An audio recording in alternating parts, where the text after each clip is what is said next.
ॐ अज्ञानतिमिरन्धस्य ज्ञानञ्जनशलाकया चक्षुरुन्मिलितं येन तस्मै श्रीगुरवे नमः। नमो विष्णुपादाय कृष्णप्रेष्ठाय भूतले श्रीमति भक्तिवेदान्ता स्वामिनिति नामिने। नमस्ते सरस्वते देवे गौरवाणी प्रचारिणे निर्विशेषा शून्यवादी पाश्चात्य देशतारिणे। जय श्री कृष्ण चैतन्य प्रभु नित्यानंद श्री अद्वैत गदाधर श्रीवासादि गौर भक्तवृंदा। हरे कृष्णा कृष्णा कृष्णा हरे हरे, हरे राम राम राम हरे हरे। ओके, आप सभी का स्वागत है हमारे श्रीमद् वाल्मीकि रामायण की जो डेली डिस्कशन हो रहा है उसमें। तो हम फिलहाल किष्किंधा कांड से पढ़ रहे हैं और किष्किंधा कांड का पहला सर्ग, पहला चैप्टर वहां से पढ़ रहे हैं। और अभी पहले चैप्टर में हमने कल तक 106 श्लोक तक हो गए थे और हमने देखा था किस प्रकार से भगवान श्री राम और भगवान श्री राम एंड लक्ष्मण वो दोनों सीता जी की खोज करते करते अभी किष्किंधा एरिया की तरफ हैं। और अभी वो पंपा सरोवर के पास में है। पंपा सरोवर क्या था, एक बहुत ही सुंदर रमणीय जगह थी, बहुत ही अच्छी। वहाँ पे लेक टाइप से था, आसपास बहुत सारे उसमें अच्छे अच्छे पहाड़ और पेड़ वृक्ष ये सब थे। तो उसकी सुंदरता को देख के राम भगवान थोड़े दुखी हो रहे हैं कि इस समय सीता जी भी होती तो कितना अच्छा होता, और वो लक्ष्मण जी से बात कर रहे हैं। ठीक है, तो कल वाला जो श्लोक है एक बार हम फिर से देखते हैं। कल वाला श्लोक था 106।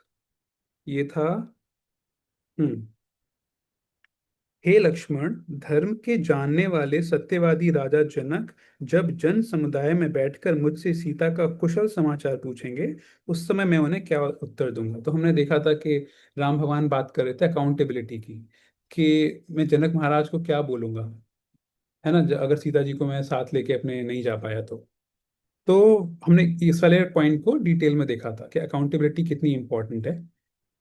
फिर आज हम यहाँ से 107 से स्टार्ट करते हैं।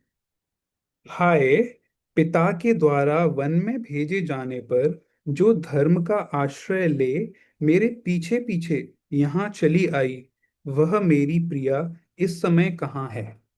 देखो, यहाँ एक बड़ी अच्छा पॉइंट आता है कि अभी राम भगवान ना अप्रिशिएट कर रहे हैं कि सीता जी चाहती तो वहां पे अयोध्या में भी रह सकती थी, लेकिन वो उन्होंने कष्ट को चुना। उन्होंने धर्म का पालन करते हुए कि अपने पति के साथ रहूंगी, ये सोच के वो उनके साथ साथ जंगल में आई और उन्होंने कई सारे कष्ट सहे। तो ये इस वाली चीज को भगवान श्री राम अप्रिशिएट कर रहे हैं। और यहाँ से लेसन ये हम लोगों के लिए भी बहुत इंपॉर्टेंट लेसन है। कई बार क्या होता है कि कोई डिवोटीज हैं कि वो उन्होंने हमारे लिए बहुत कुछ किया, डिवोटीज भी नहीं, नॉर्मल लोग भी, उन्होंने हमारे लिए बहुत कुछ किया है। तो हम कभी उनको पहली चीज तो अप्रिशिएट नहीं करते ढंग से। और फिर कई बार ये रहता है कि हम बाद में कभी उनको नीड हुई हमारी, किसी ने पहले हमारे लिए बहुत कार्य किया है। मैं एग्जाम्पल के तौर पे समझाता हूँ। जैसे कि इस्कॉन सेटअप में कई बार भक्त होते हैं, उन्होंने बहुत अपना कार्य किया है, बहुत हेल्प की है, बहुत सेवा की है मंदिर में, बाकी के और भक्तों को भी भक्ति में ग्रो करवाने के लिए हेल्प किया है। लेकिन फिर सपोज करो किसी समय पे हो सकता है इनको जरूरत पड़े किसी चीज की, है ना। तो उस दौरान वहां पे बाकी के और लोगों को उनकी पुरानी वाली जो उन्होंने काम किया है, सेवा किया है, उसको अप्रिशिएट करना चाहिए। और साथ ही साथ इनको हेल्प बैक करना चाहिए एक तरह से। यहाँ पे वही बात कर रहे हैं भगवान श्री राम कि सीता जी ने इतना त्याग किया मेरे लिए, तो उस चीज को अप्रिशिएट कर रहे हैं। और फिर वो सोच रहे हैं कि मैं क्या कर रहा हूँ रिटर्न में उनके लिए, मैं कुछ भी नहीं कर पा रहा। तो ऐसा सोच रहे हैं। ठीक है, तो अप्रिशिएट एंड ग्रेटिट्यूड वाली चीज हमको इस वाले श्लोक से सीखने को मिलती है। फिर नेक्स्ट, लक्ष्मण, जिसने राज्य से वंचित और हताश हो जाने पर भी मेरा साथ नहीं छोड़ा, मेरा ही अनुसरण किया, उसके बिना अत्यंत दीन होकर मैं कैसे जीवन धारण करूंगा। अभी वो वहां पे सीता जी की बात कर रहे हैं कि उन्होंने राम भगवान के साथ रहने के लिए सब कुछ छोड़ दिया। सारे ऐश आराम, ये लग्जरी, ओपुलेंस, सब कुछ उन्होंने अयोध्या नगरी की, अयोध्या राज की, वो सब छोड़ दी। क्यों? केवल उनको भगवान श्री राम के पास रहना था। तो इसको हम श्रीमद् भागवतम में भी एक श्लोक आता है, अहेतुकी अप्रतिहता ययात्मा सुप्रसिद्धति। तो वहां पे भक्ति के गुण बताए गए हैं कि भक्ति मतलब ये दो चीज होनी चाहिए। एक तो आप अहेतुकी होनी चाहिए, कि आप बिना किसी कारण से अनकंडीशनली आप किसी से प्रेम कर रहे हो या प्रेम करने का प्रयास कर रहे हो। कोई आपका उसमें बिजनेस या वो चीज नहीं है कि मुझे पैसा चाहिए या वो चाहिए, है ना। कि जैसे भगवान से कई बार हम लोग कर लेते हैं ना बिजनेस टाइप का, भगवान हमारा ये जॉब लगवा दो या हमारे अच्छे मार्क्स आ जाएं तो मैं इतने रुपए का प्रसाद चढ़ाऊंगा या ये करूंगा। तो ये बिजनेस टाइप का हो गया, ये अहेतुकी नहीं है। अहेतुकी मतलब, हे भगवान, मैं आपको हमेशा हमेशा प्रेम करने का प्रयास करूंगा, चाहे आपको जो मर्जी मेरे साथ जो करना है वो करिए। शिक्षाष्टकम का जो आखिरी श्लोक है वो भी इसी बात को कहता है, अहेतुकी अप्रतिहता ये आत्मा सुप्रसिद्धति। और इसमें कोई याद दिलाएगा लास्ट श्लोक, कईयों को पता है शिक्षाष्टकम का।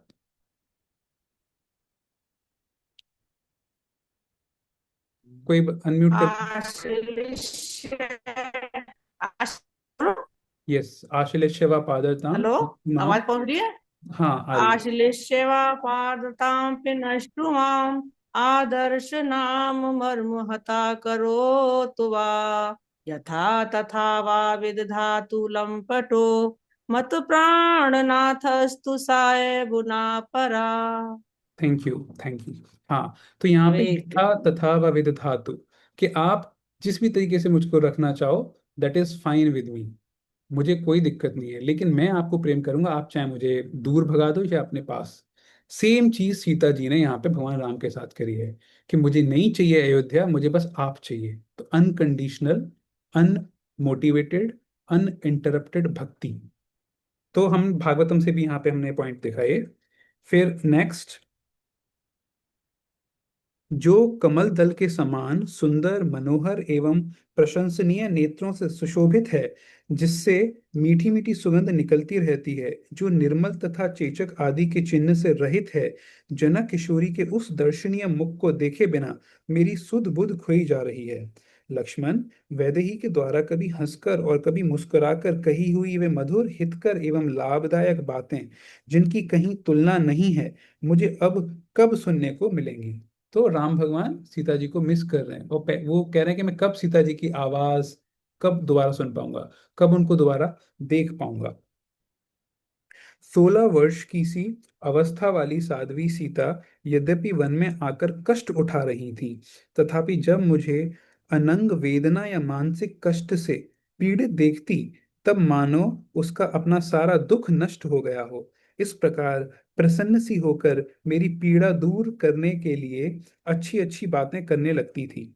देखो यहाँ पे बड़ा अच्छा पॉइंट आया है, कि भले ही वो कभी खुद कष्ट में होती थी सीता जी, लेकिन जब वो देखती थी कि भगवान श्री राम को किसी चीज का कष्ट है या वो उनको किसी चीज का दुख है, तो उसको खत्म करने के लिए वो अपने कष्ट को त्याग के, अपने प्रॉब्लम्स को सबको साइड में रख के, वो भगवान श्री राम को खुश करने के लिए, है ना, उनको अच्छा फील करवाने के लिए, उनकी पीड़ा दूर करने के लिए अच्छे से बात करती थी, अच्छे से रहती थी।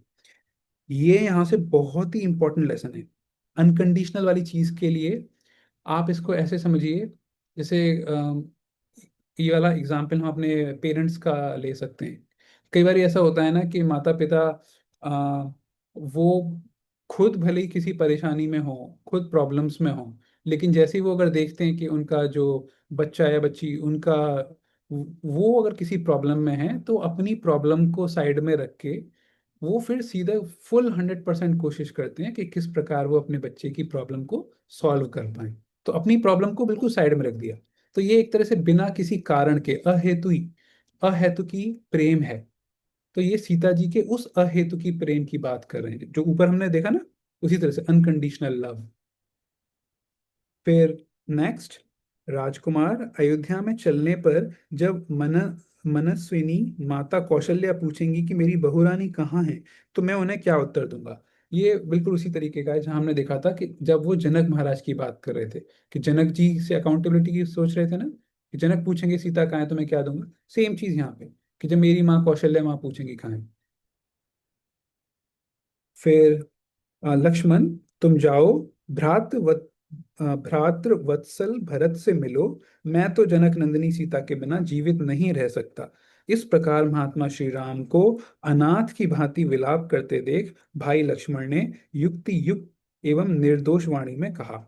तो अब इतना सारा बताने के बाद, बोलने के बाद, आपने देखा है लगभग 100 के आसपास श्लोक, 110 के आसपास श्लोक राम भगवान ही बोलते जा रहे हैं, है ना। अब इतना सब कुछ बोलने के बाद अब राम भगवान बोल रहे हैं कि देखो लक्ष्मण, मेरे बस की बात नहीं है, मुझसे नहीं हो पाएगा ऐसा कि बिना सीता के अयोध्या में वापस चले जाऊं।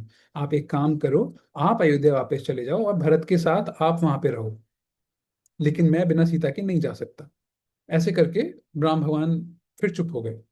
अब आप इसको भगवत गीता से भी जोड़ के देखो।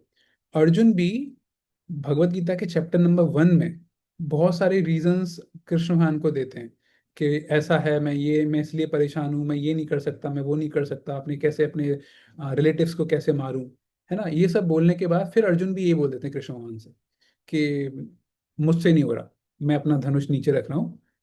फिर उसके बाद कृष्ण भगवान आगे कुछ कुछ बोलते हैं और अर्जुन को इंस्पायर करते हैं। भी सेम चीज यहाँ पे होगी।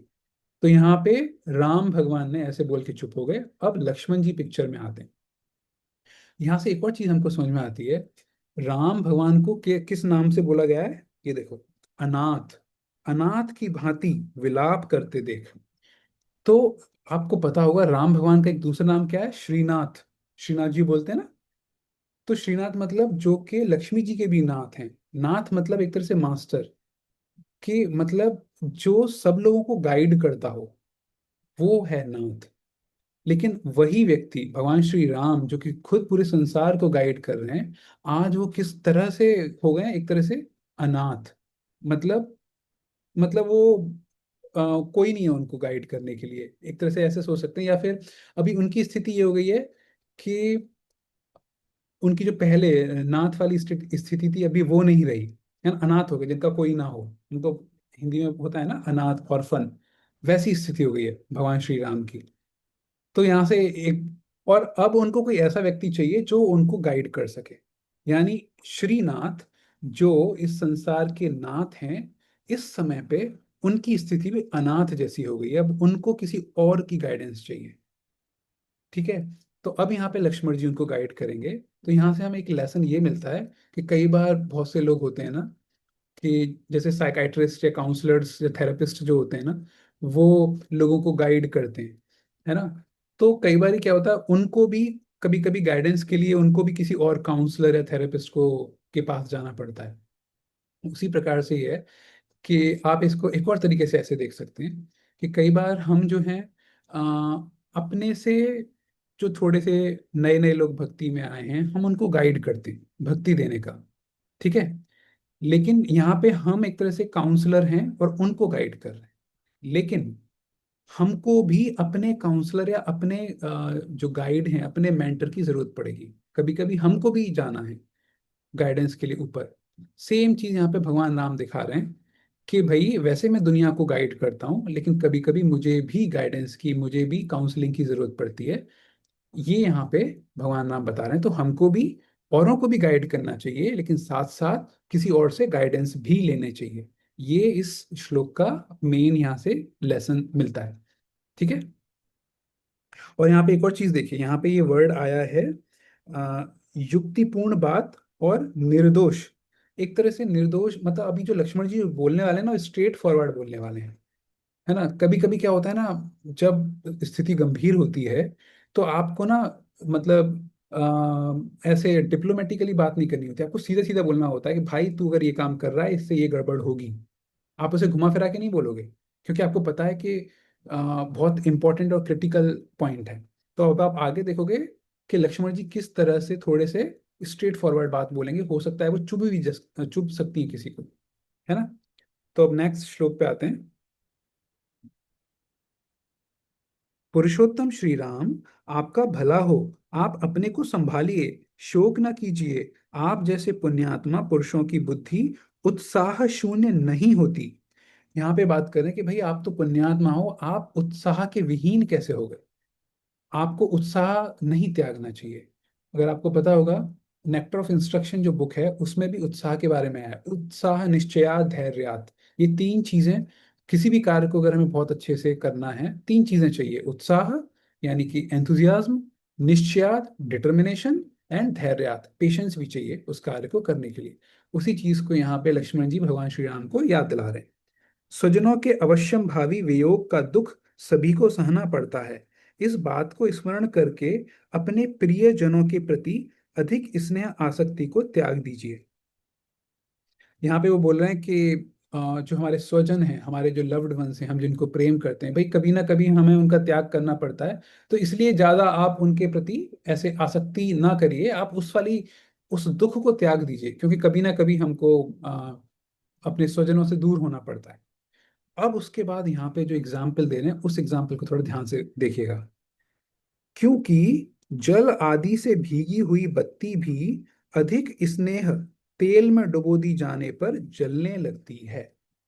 इस एग्जाम्पल में बता रहे हैं, अगर कोई कोई बत्ती है, कॉटन की विक जिसको बोलते हैं, या ऐसे सोचो मोमबत्ती टाइप से समझ लो।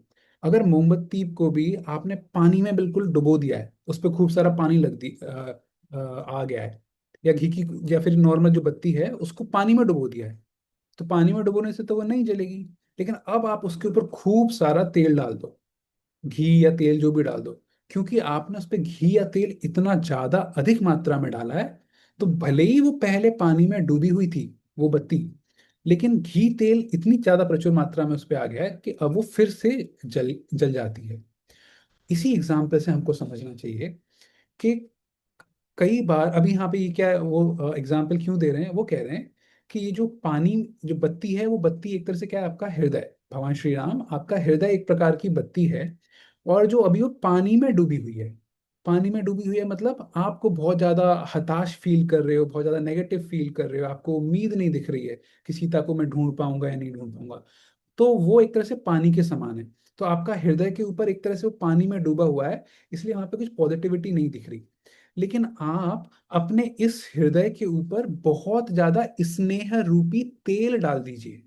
अभी पानी भरा हुआ है ना, नेगेटिविटी जो है वो पानी के समान है। लेकिन आपका जो सीता के प्रति प्रेम है, आपका जो सीता के प्रति स्नेह है, उस स्नेह को आप एक तेल के समान लीजिए और अपने आप को पॉजिटिव फील करिए। और जब वो बहुत ज्यादा आप सीता के प्रति स्नेह फील करेंगे, तब आप इस सारी हताशा को त्याग देंगे और आपके हृदय में हृदय रूपी बत्ती दोबारा से प्रज्वलित होने लगेगी। आई होप ये वाला एग्जाम्पल आप लोगों को समझ में आया होगा। मैं दोबारा से एक लाइन में बताता हूँ। भगवान श्री राम का हृदय एक प्रकार से बत्ती है, पानी जो है वो एक प्रकार से हताशा है सीता के ना मिलने की, और सीता के प्रति, जो सीता जी के प्रति जो प्रेम है, स्नेह है, वो एक प्रकार से घी या तेल है, जिसको ज्यादा डाल के हम उस बत्ती को दोबारा से जला सकते हैं, हृदय को दोबारा से खुश कर सकते हैं। तो ये एग्जाम्पल लक्ष्मण जी ने दिया है भगवान श्री राम को, उनकी हताशा को मिटाने के लिए। ठीक है, तो आप देखेंगे यहाँ पे कितनी अच्छी पोइट्री भी है। और भी कई सारे हम लोगों ने इसमें देखे। ठीक है, नेक्स्ट। तात रघुनंदन, यदि रावण पाताल में या उससे भी अधिक दूर चला जाए तो भी वह अब किसी तरह जीवित नहीं रह सकता। तो अभी उन्होंने पहले राम भगवान को बताया कि थोड़ा एग्जाम्पल देके कि भाई थोड़ा सा आप एंथुजियास्टिक रहो, हमको सीता मिलेगी अवश्य। फिर उसके बाद वो थोड़ा सा और उनको ढांढस बता रहे हैं, और वो बोल रहे हैं कि आप चिंता मत करो, मैं ढूंढ के लाऊंगा, रावण के पास से मैं ढूंढ के लाऊंगा। इनको कैसे पता चला कि रावण सीता को लेके गया है? क्योंकि कुछ समय पहले पिछले वाला जो अरण्य कांड था, वहां पे राम भगवान और लक्ष्मण जी जटायु से मिलके आए। जटायु ने पूरी कहानी बता दी थी कि रावण के साथ कैसे युद्ध हुआ, वो सारी कहानी वहां से इनको पता चल गई थी।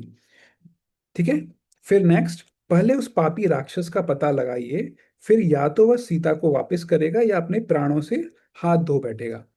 रावण यदि सीता को साथ लेकर दिति के गर्भ में जाकर छिप जाए, तो भी यदि मिथिलेश कुमारी को लौटा न देगा, तो मैं वहां भी उसे मार डालूंगा। यहाँ पे ना एक बड़ी अच्छी सी बात बोल रहे हैं लक्ष्मण जी। वो बोल रहे हैं कि ना रावण कहीं पे भी जाके छुप जाए, लेकिन फिर भी हम उसको ढूंढ निकालेंगे। अब यहाँ पे वो एक एक अलग ही एग्जाम्पल दे रहे हैं। आप लोगों को पता होगा कि कई बार ना चीजों को छुपाने के लिए हम अलग अलग जगह पे छुपाते हैं।